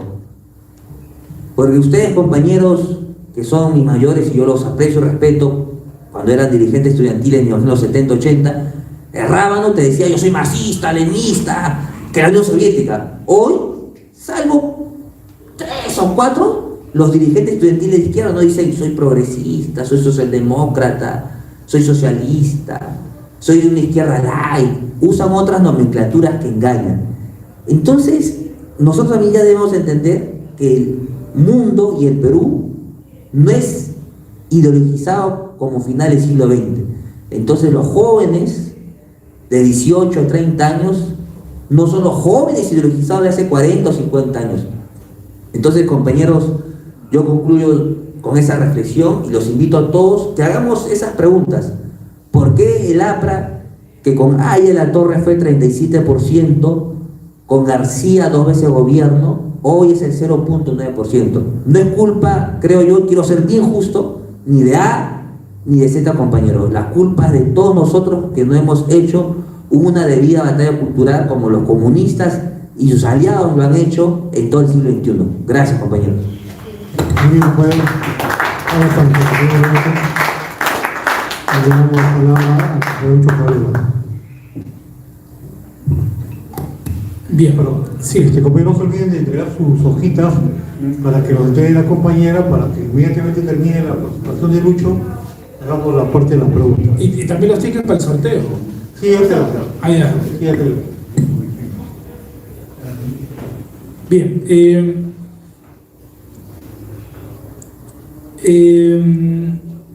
no sé qué decir. Tantas cosas que quisiera decir, pero tratar de resumir, porque ahora ya me toca hablar netamente sobre la campaña y sobre nuestra campaña, ¿no? Hacer un análisis ya más estructural sobre esta campaña.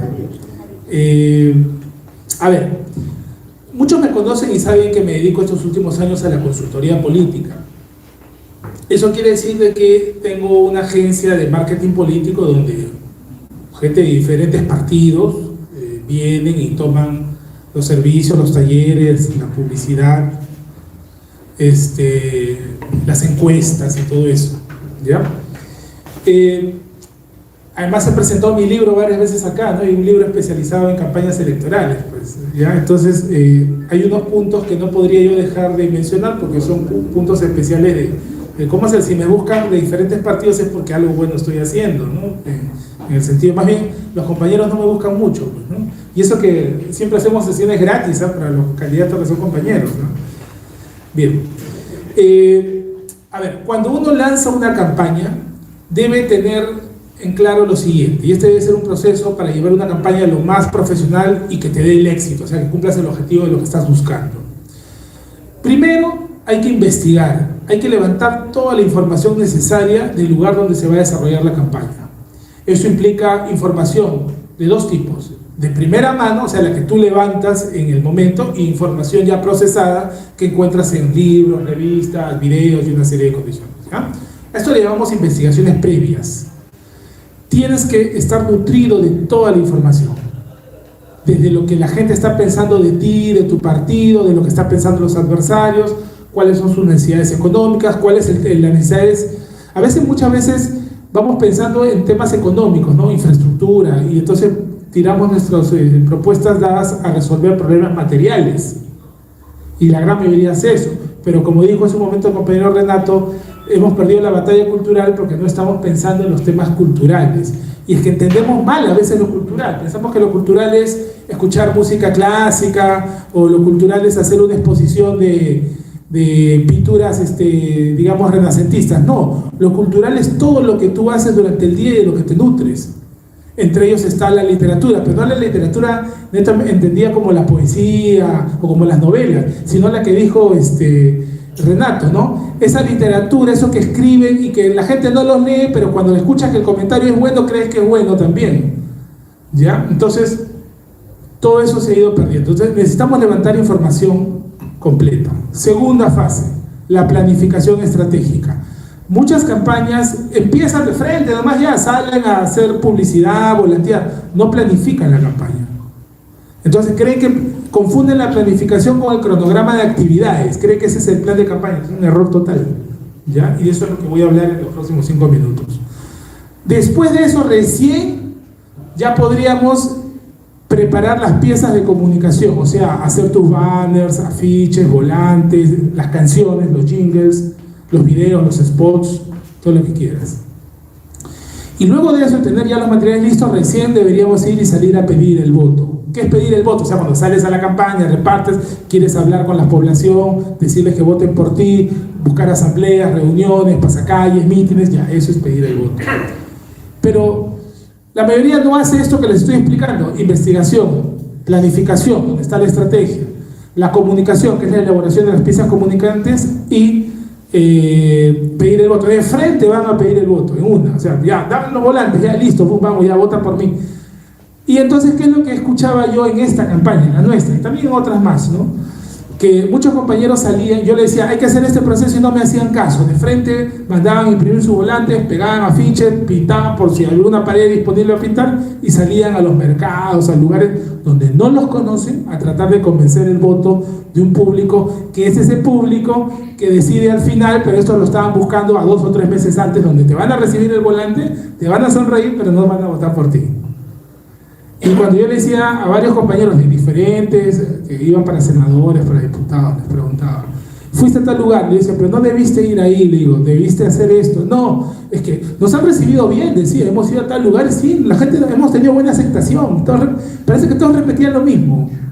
O sea, parece como alguien les hubiera dicho esa palabra, todos decían, nos han recibido bien, hemos tenido buena aceptación. Sí, entonces eso les daba a ellos una falsa percepción de creer que van a votar por ellos solo por el hecho de que no los hayan rechazado o insultado, como antes pasaba, ¿no? En el 2001, yo recuerdo la campaña del 2001 y en el 2006, cuando íbamos a entregar publicidad nos insultaban.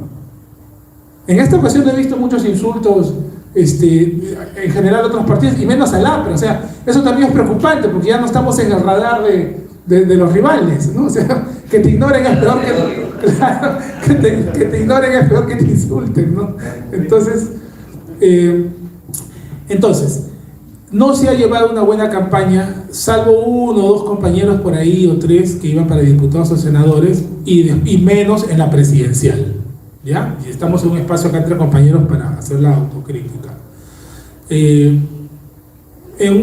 Me llamaron en diciembre más o menos los compañeros que están a cargo del comando de campaña para tener una reunión y poder yo explicarle esta experiencia y estos conocimientos metodológicos que tengo.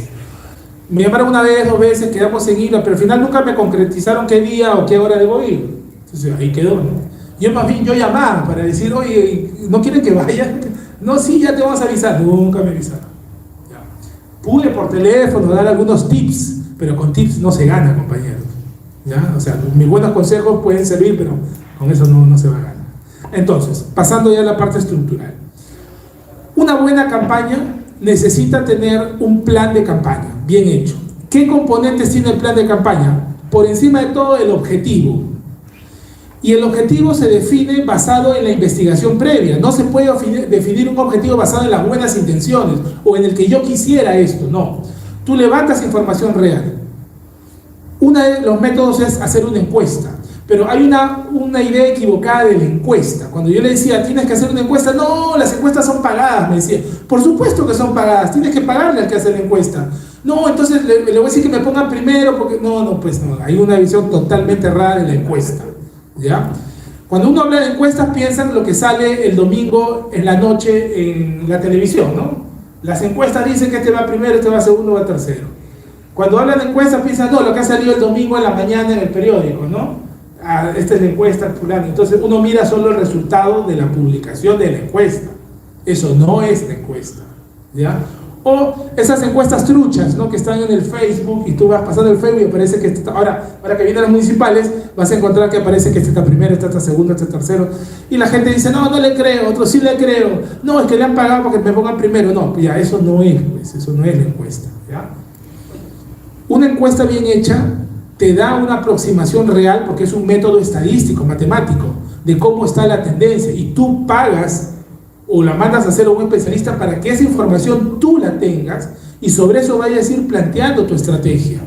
Si no, de lo contrario, vas a intuir nada más y te vas a dejar llevar por lo que tus amigos que están en tu entorno te dicen, ¿ya? O tus compañeros, ¿no? O sea, que nos reunimos acá y todos estamos de acuerdo y somos ganadores, ¿ya? Y al final solo sacamos 50 votos, los 50 que estaban acá. Y encima 48 porque 2 creo que traicionaron y no votaron, ¿ya?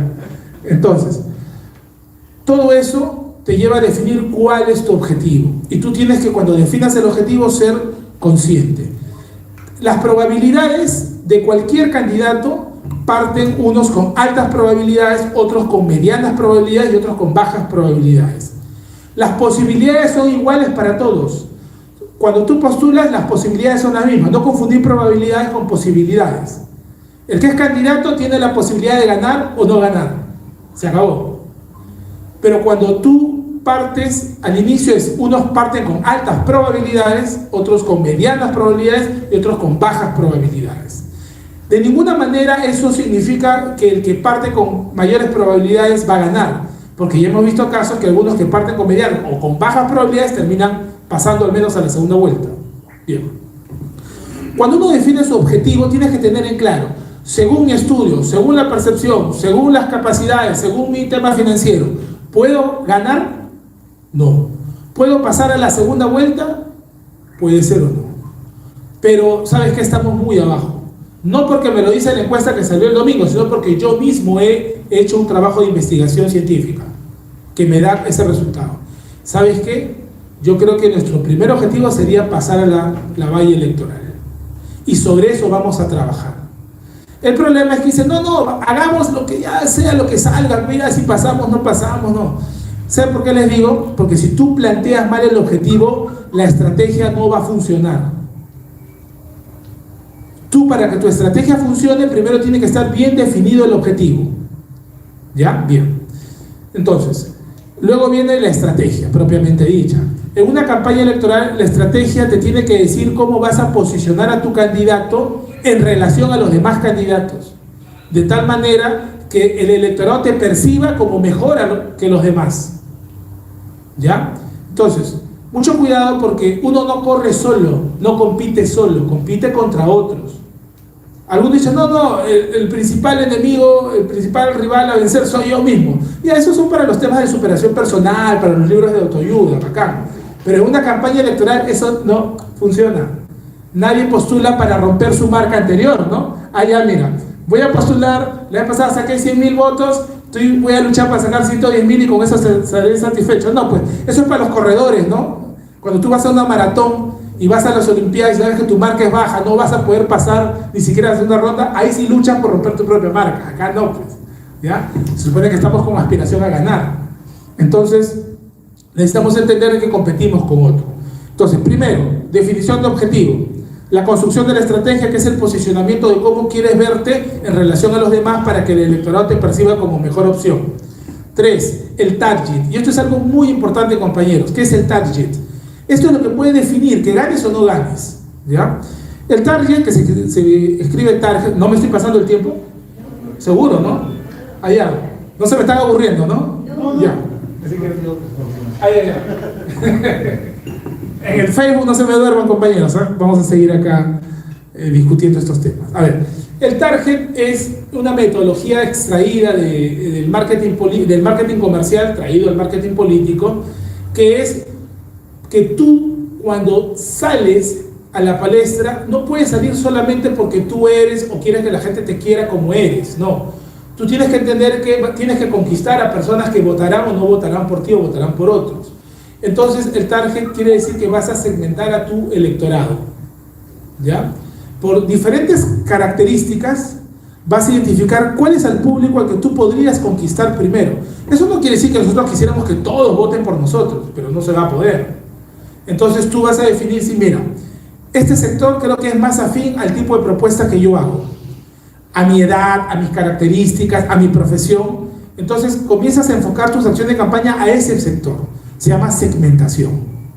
Pero cuando sigue siendo la segmentación un público bastante grande, pasa a un segundo nivel que se llama la microsegmentación, donde voy a encontrar qué características tienen esas personas que, habiendo segmentado, pueden ser más propicias a creer en lo que yo estoy diciendo.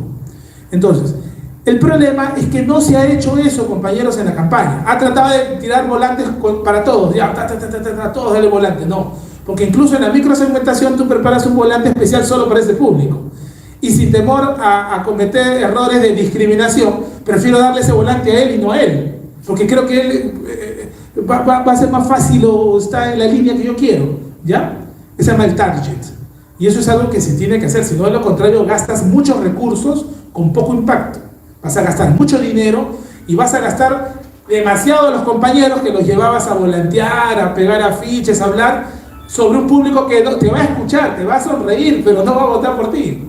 Es tiempo y dinero perdido por no haber seleccionado correctamente al público objetivo. Siguiente, el mensaje de la campaña. Es otro componente del plan estratégico de la campaña. ¿Cuál es el mensaje de nuestra campaña? De esta. ¿La recuerdan? No estoy hablando del eslogan, ¿eh? Porque menos, todavía creo que no hubo eslogan. ¿Cuál fue? Renovamos el Perú. Renovación. ¿Ves? Ni siquiera la tienen claro. Unos dicen renovación, otros dicen renovamos el Perú. No, que dijo que era renovación. No, renovemos. ¿Ves? Ya. renovamos el Perú. Si no la tenemos clara, es que el mensaje no fue un mensaje contundente. ¿Me entiendes? Además, encima ese no era el mensaje, ese era el eslogan. Que no es lo mismo que mensaje, compañero. Estamos haciendo un análisis, decir, tratando de... ¿Cuándo me queda? 2 minutos ya, ¿no? 30 segundos. No. Entonces, no tuvimos un mensaje fuerte ni entendible. Si algunos dijeron una cosa y el otro dice menos, los que están afuera no entendieron nada. ¿Ya? No tuvimos un eslogan potente, no lo tuvimos. Tampoco hicimos el target, tratamos de conquistar el voto de todos los que pasaban por ahí. Y mucho menos el candidato trató de afinar lo que es el branding político. ¿Qué es el branding político? El branding político es la imagen que uno proyecta hacia los demás. También se conoce como la marca personal, ¿no? Cuando se hace el personal marketing, a la marca personal. Pero digamos, explicado de manera sencilla, es la imagen que uno proyecta. Y a veces uno decía, proyecta la imagen de joven o proyecta la imagen de profesional. Ah, pero lo criticaban porque no tenía el título. Ah, pero es joven, pero no es tan joven. Ah, pero es dirigido. O sea, no había una imagen dura, concreta, para poder hacer que el electorado lo interiorice y diga, no, él es mi candidato, él es el candidato de tal línea. Y el mensaje no estaba claro porque no estaba tan claro si nuestra posición, y no estoy hablando ya solo del candidato presidencial, sino de todos los candidatos a diputados y a senadores. Unos decían una cosa, otros decían otra cosa. Unos estaban tirando un poco más hacia la derecha, otros estaban medio izquierdistas, otros estaban de centro. No se tenían claro cuál era la posición política del partido. Entonces, si el mensaje no era potente, entonces el electorado no te ve con solvencia y prefiere mirar hacia otros candidatos, ¿ya? Ahora, expectativa había, al inicio yo creo que iniciamos bien, había expectativa. En el 2024, después de la gran movilización que fue para los 100 años en la Plaza de Hacho, la cosa pintaba bien, ¿no? Después de la Plaza de Hacho la cosa pintaba bien, se había llenado, había comentarios favorables, nuestros enemigos nos atacaban, quiere decir que estamos haciendo cosas. Después la cosa fue desdibujándose, fue bajando. ¿Ya? A ver, entonces, estos componentes que estoy diciendo, objetivo, estrategia, target, mensaje, análisis de los adversarios, branding político, no había. Al menos nunca vi el plan de campaña tuviera estos componentes. Y lo digo de buena onda. Ofrecí apoyar, pero bueno, no se pudo ya. Bien. Entonces, estos planteamientos sí los han tenido los candidatos que han pasado a la segunda vuelta. Sí los han tenido, lo que estoy diciendo. ¿Ya? La señora Keiko Fujimori tenía un planteamiento concreto, duro, entendible. Y su posición ideológica estaba clara, no estaba en duda. El señor Sánchez, que siempre me confundo, digo Roberto Castillo, no sé por qué, Roberto Sánchez, ya. Tenía su posición dura de izquierda, ojo, que le ganó, lo atrasó a López Chao, porque el que iba a pasar o que debía haber pasado la segunda vuelta hasta por lo menos 20 días antes era Ahora Nación, con López Chao, no era JP. JP empezó a correr las últimas semanas desde abajo. Era López Chao el que iba a coincidir con el análisis que Renato dijo de que pasaría uno de derecha y uno de izquierda. Y se supone que esa izquierda debió ser López Chao como Ahora Nación. ¿Qué factores pueden haber habido ahí? Que posiblemente López Chao, siendo de izquierda por lado, por momentos se reacomodaba y no quería parecer muy de izquierda, ¿no? En cambio el otro vino mostrando una posición dura de izquierda y comenzó a levantar faltando 2 semanas. Ustedes miren las encuestas, hagan un estudio y en las últimas 2 semanas JP comienza a subir y le gana y lo desplaza a Ahora Nación, que era el que posiblemente casi fijo iba a pasar a la segunda vuelta y iba a cumplirse que teníamos en una segunda vuelta una derecha y una izquierda. Bien. Pudo haber pasado el señor López Aliaga, porque era el candidato duro también de la derecha. Pero ahí ya jugó un factor diferente, que era la actitud del candidato. Y la posición, sobre todo en el debate, en los debates que hubo, tuvo una mejor performance la señora Keiko Fujimori. Si ustedes miran bien y revisen bien el debate, y esto es una disciplina que se llama el MEA Training, que se utiliza para preparar a los expositores cuando van a enfrentar a los medios de comunicación. Bien, creo que el MEA Training que le hicieron a la señora Keiko estuvo muy bien hecho. Y más bien el que le hicieron, o tal vez le hicieron un buen media training a López Aliaga, pero el señor no quiso escuchar, es malísimo. O sea, revisen, ¿no? Ahí están las pruebas, ¿ya? Esto pudo haber influido entre que el voto de la derecha o centro-derecha ya al último, de algunos que posiblemente iban a votar por López Aliaga, terminaran votando por Keiko. ¿Ya? Entonces, esos puntos son importantes tener en cuenta, y a pesar de que nuestro candidato Enrique Valderrama, yo lo vi bien en el debate, o sea, sí se desarrolló bien en el debate, pero no había una estructura de campaña y no había un plan estructurado. Dos cosas y con esto termino. En una campaña uno puede plantear las propuestas, que es el sustento que tú le das al contenido de lo que vas a decir. Eso solo pesa el 40%. El otro 60% es cómo lo vas a decir. En una campaña electoral muchas veces influye más la forma que el fondo. Gracias, compañeros.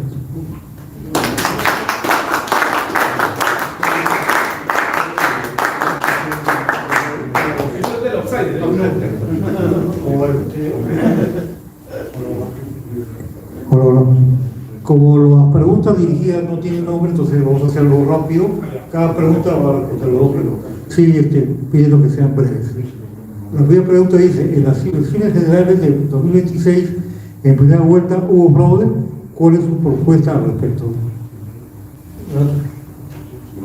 Para el compañero Renato.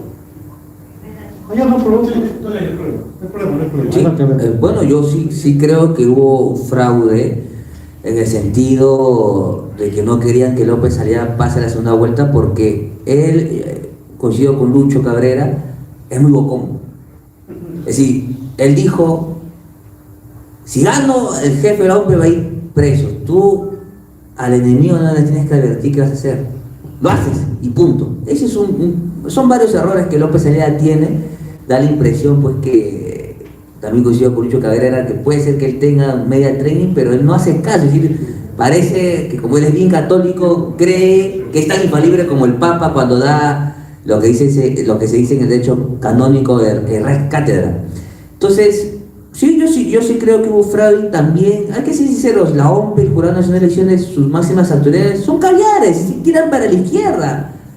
Es decir, si la señora Fujimori terminó ganándonos, son por dos razones. La primera, electoralmente hablando, porque los votos del extranjero eran 66%, y lo segundo, porque hace 3 domingos Perú 21 hizo un buen cuadrito de cómo de Cajamarca a Puno, si bien es cierto, Sánchez ganó, pero no ganó con el 88% que ganaba Castillo. Fujimori aumentó en Puno 20.000 votos, 35.000 votos en Cusco, 25.000 votos en Cajamarca. Todos esos votos que le quitó a la izquierda radical han permitido en la sumatoria macro que sean la diferencia de 44.000 votos a favor de ella. Entonces, sí, yo sí me reafirmo, en esta elección hubo fraude. Muy bien, gracias. Ya, a ver, a veces decir que ha habido fraude tendrías que probarlo, ¿no? O sea, no, ya, estas son las pruebas. Sin embargo, no he visto una prueba contundente, pero sí hay sospechas. Y un tema puntual es: sí hay sospecha de intento de fraude, o lo debe haber habido, ¿no? O sea, ahí hoy sí estoy muy ambiguo, porque hasta no ver así que se haya cambiado el resultado, porque además yo he sido personero y he sido jefe de personeros. ¿Ya? Entonces yo miro ahí en la cancha, no me la cuento, yo estoy ahí mirando, contando los votos y revisando los votos que le tocó ser del local donde yo estuve con 11 compañeros guerreando así, pero contra otro. Era un local de 50 mesas y éramos 11 compañeros guerreando en ese colegio, en el colegio Guadalupe, en el centro de Lima, ¿ya? Entonces, y yo sí miraba que nos salían poquitos votos nuestros, pero recontra poquitos, que no quiero decir cuántos, ¿ya? Pero sí salían poquitos y nos quedábamos sorprendidos porque pensábamos que iba a ser un poquito más. Pero sí les digo que el señor López Aliaga reclama un fraude, que posiblemente haya sido, pero no tenían cubiertas todas las mesas tampoco Renovación Popular en el centro de Lima. No las tenían, ni la mitad más o menos. Entonces, si tú sospechas que puede haber una jugada, tienes que asegurarte de tener, y personeros con experiencia.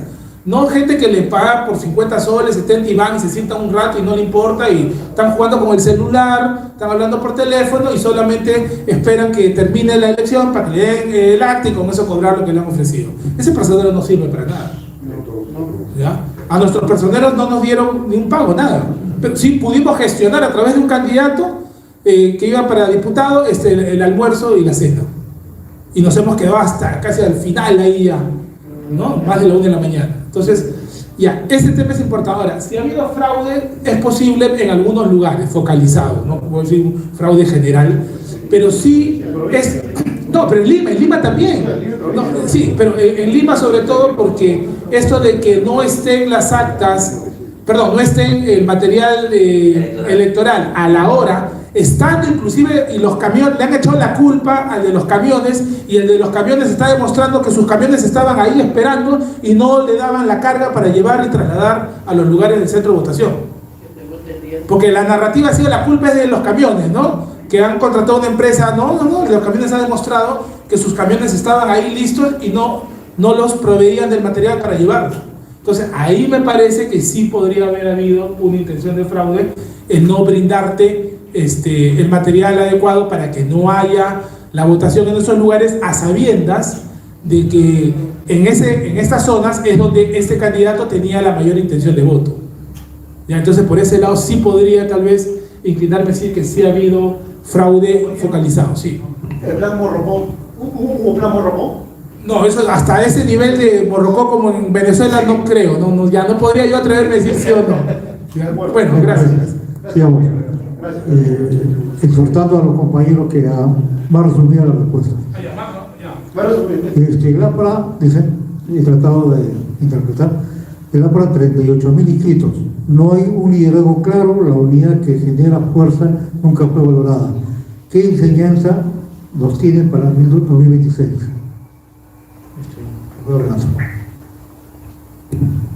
Por esa pregunta podría yo responder que sí, lamentablemente no hay un liderazgo claro, y también coincido con lo que dijo Lucho Cabrera, es decir, el candidato presidencial decía A, algunos candidatos de diputados y senadores decían cosas distintas. Entonces tú, al elector independiente que quiere seducirlo para ganar, ves que varios candidatos del APRA dicen cosas distintas, entonces eso desmotiva a los electores. Entonces sí, yo creo que no hay un liderazgo claro en el partido. Sí, mi respuesta es positiva.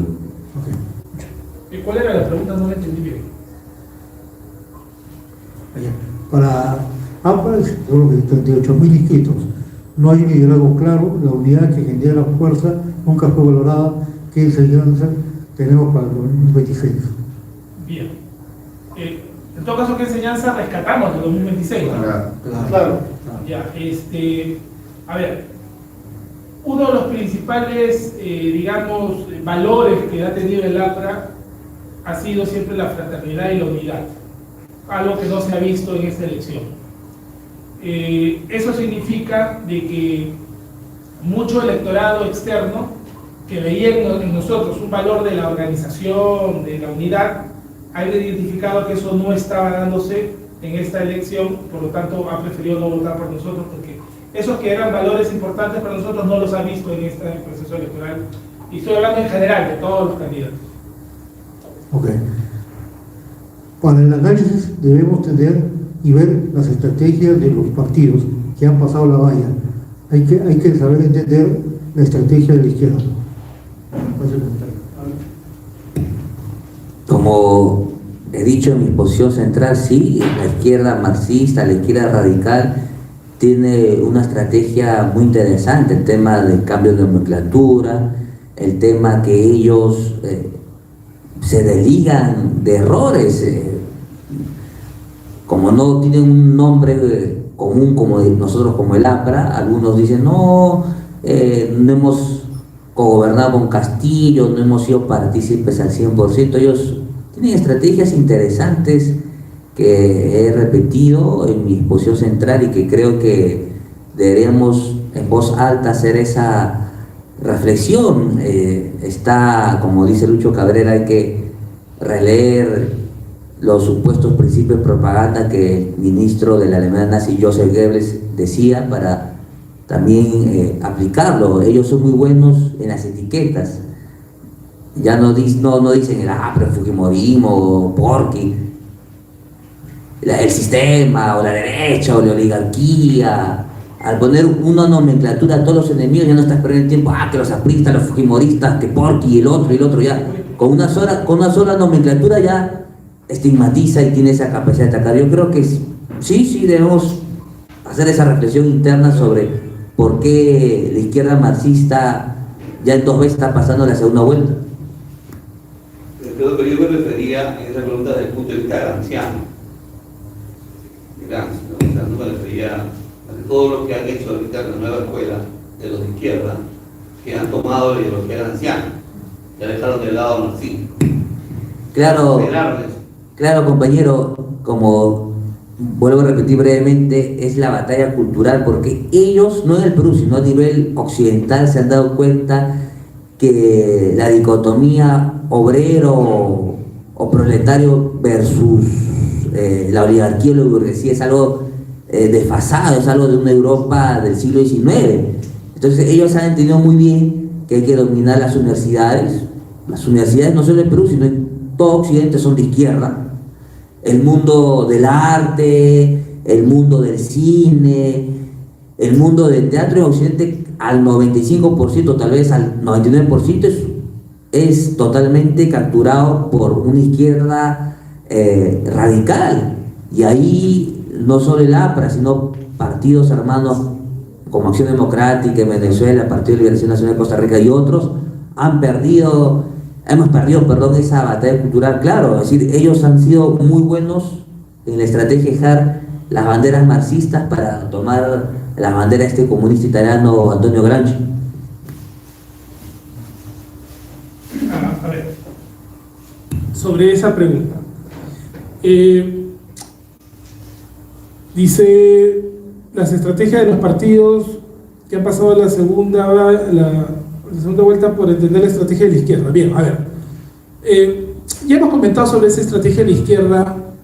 Primero, que debe ser clara, contundente, no puede ser una izquierda tibia, porque si es tibia no pasa. Ya tiene que tener para poder, porque ellos ya saben que hay un público deseoso de ese tipo de discursos. Ya, entonces si tú a ese público, al que ellos saben que necesitan capturar, le dices las cosas medias ambiguas, no funciona. A él le gusta el tema radical. Por eso se rodeaba del señor Antauro Humala, que tiene una figura, su sola imagen ya presenta una radicalidad, sin necesidad que te diga algo, al solo verlo, ya está por esa línea, dices, ¿ya? Bien. Ahora, pero la estrategia de la izquierda, propiamente dicha, va más allá de eso, ojo, va más allá de eso. La estrategia de la izquierda marxista, que, ojo, que Gramsci, o sea, los que aplican digamos, el postulado de Gramsci no han dejado de ser marxistas, siguen siendo marxistas.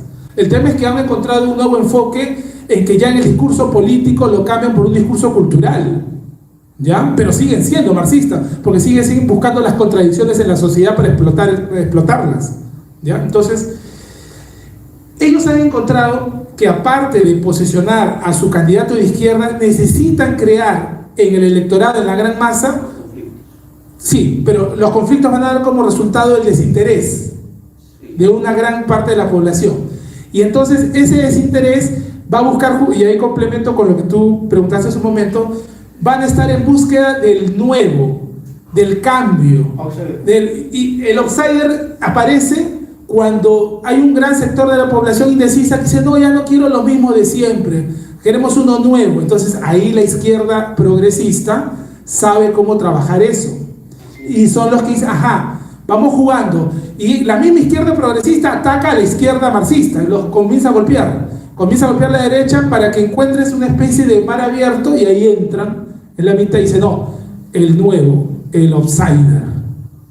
El outsider, que por lo general no hay outsiders ya en estos tiempos, casi son insiders. Son insiders que se hacen pasar por outsiders, ¿ya?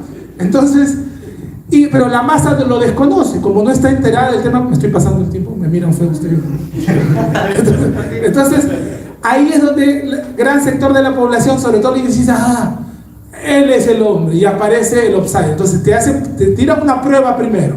Vino el señor Grosso de prueba, que nadie lo conoce, que no ha hecho un buen trabajo en redes sociales, pero ¿quién dijo que estaba entrando a la lucha? ¿Se acuerdan? Apareció en tercer lugar faltando 3 semanas. ¿Quiénes fueron? Exacto, los medios de comunicación trabajan a la pared con algunas encuestadoras y ahí recién mucha gente, debe ser, comienza a mirarlo. Pero por ahí se desinfló, por ahí parece que no llegó a calar. Ajá, ellos tienen una segunda alternativa. ¿Quién fue? El señor Nieto, el señor Nieto. Entonces se presentó como el outsider cuando no es ningún outsider el señor Nieto. Pero para el electorado, en el imaginario popular electoral, sí lo es.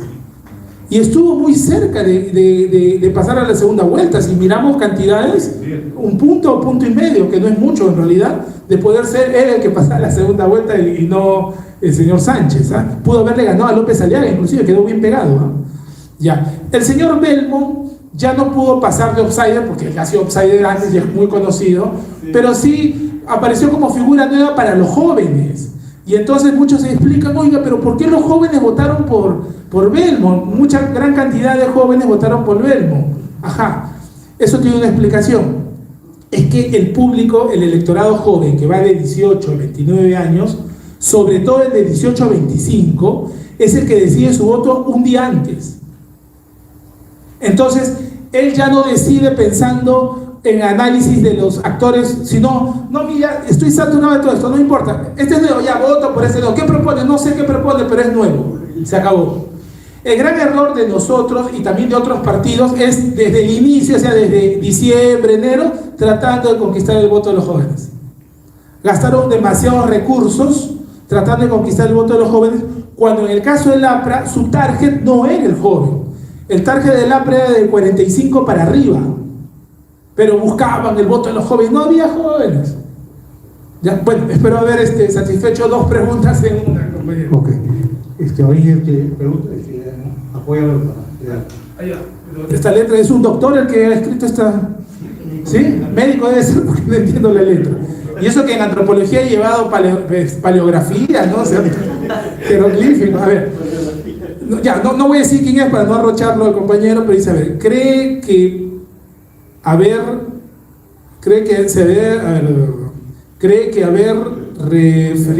un aprista, un voto, un aprista, un voto, perdemos tiempo en preparar una cámara, ya entendí, ya, listo, ya está claro.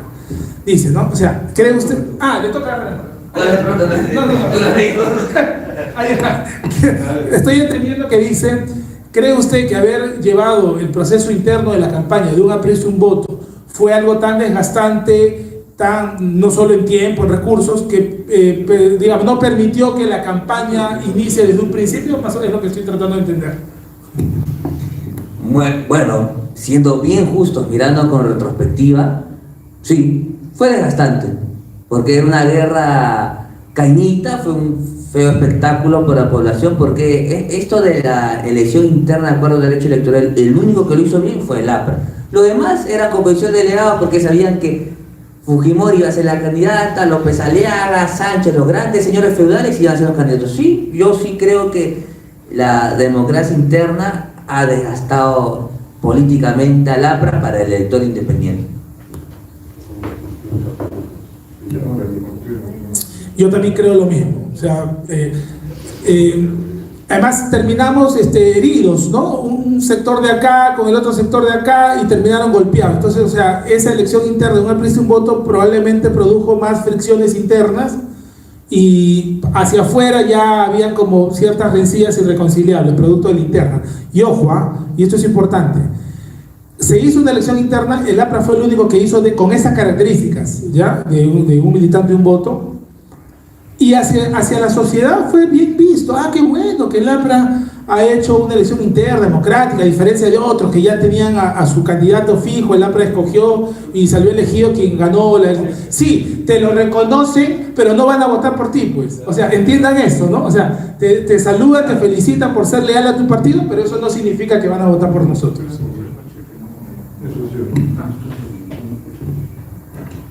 ¿Más traducción?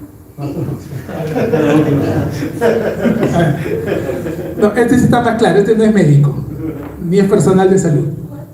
A ver, ¿puede el PAP conservar su identidad doctrinaria sin perder el vínculo vivo con el territorio, la autocrítica interna y la confianza del votante indeciso? ¿Puede el APRA conservar su identidad doctrinaria sin perder el vínculo en general con el votante? A ver, Renato. Me parece sí, una pregunta profunda, puede ser la última, pero sí me parece profunda, difícil. Bueno, el mismo Díaz de la Torre escribió que la ideología aprista está basada en la dialéctica hegeliana, es decir, como estuvimos conversando antes de la conferencia, del inicio de la conferencia, el APRA no puede ser vista como un dogma que, digamos, el antiimperialismo del APRA es el principal libro de Díaz de la Torre. ¿Y por qué? Porque la realidad del 23 de mayo de 1923, cuando Díaz de la Torre hace la marcha multitudinaria por el intento de consagración de Perú, del Sagrado Corazón de Jesús para el Perú, es una realidad distinta. Ya han pasado más de 100 años, entonces la verdad que sí, veo que la pregunta es muy difícil responderlo doctrinalmente. Es decir, hay que tratar de preservar los valores, pero también hay que entender que la sociedad peruana del siglo XXI es muy diferente a la sociedad peruana del día 23 de mayo de 1923. Bueno, la verdad que ninguno de nosotros estuvo vivo ese día. Es muy difícil, la verdad. Son realidades muy distintas y también nosotros debemos entender que el Perú ha cambiado. Era un Perú en esa época totalmente en base a las haciendas. El Perú de hoy es un Perú informal, es un Perú de los emprendedores, es un Perú que, yo digo en mi clase de la Vía Rara, hace más de 100 años nadie del Perú emergente emprendedor podía estudiar en las universidades. Hoy sí, hoy los Quispe, los Mamani, los Buscamaita y un largo etcétera de apellidos andinos sí. Entonces, ahí ha habido un cambio en las estructuras sociales del Perú que me atrevo a decir que nadie, incluyendo el APRA, ha hecho un verdadero estudio por qué eso ha cambiado, sobre todo el tema de la informalidad económica con su efecto en lo social.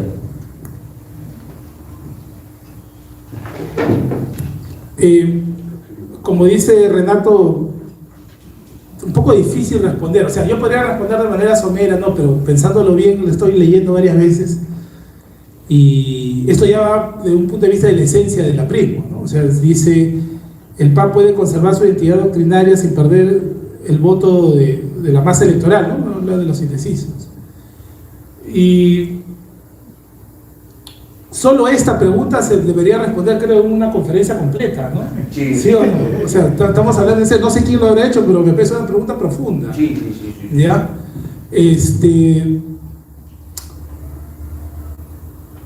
No sé, creo que en vez de esta pregunta la responderé con otra pregunta, creo.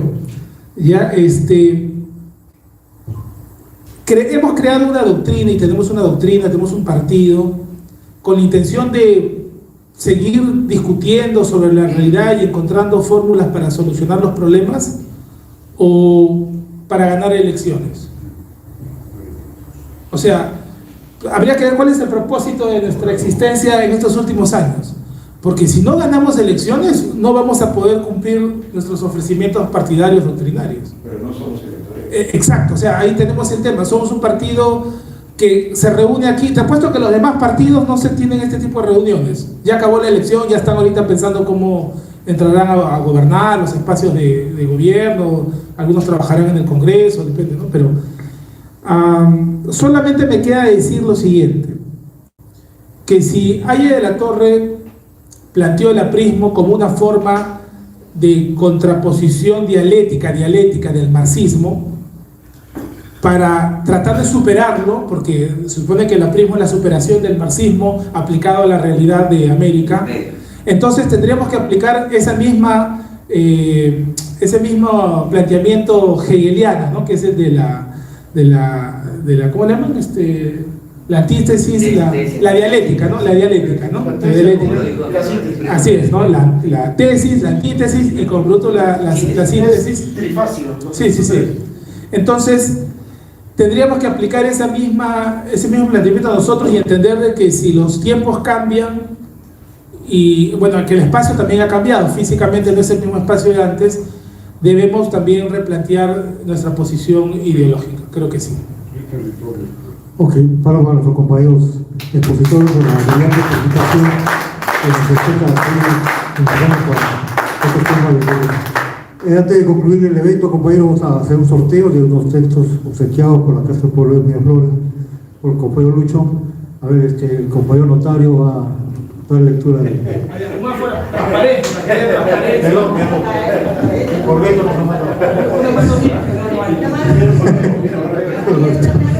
Ya ven, compañeros, atención, su ticket. Todo está contigo en la mano. Sí, sí.